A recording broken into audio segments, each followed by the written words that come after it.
জনতা vote দিবে কিসে, দাঁড়িপাল্লা নাকি ধানের শীষে? 12 তারিখে হবে তার প্রমাণ। ফ্যামিলি কার যাবে হাতে হাতে, কৃষি কার্ড পাবে মাঠে ঘাটে, জামাত দিবে কর্মসংস্থান।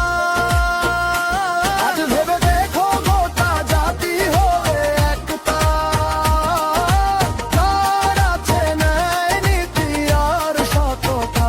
আজ ভেবে দেখো গোটা জাতি হবে একটা, কার আছে ন্যায় নীতি আর সততা। করবে কে বাংলাদেশের উন্নয়ন, করবে কে প্রতিষ্ঠা সুশাসন?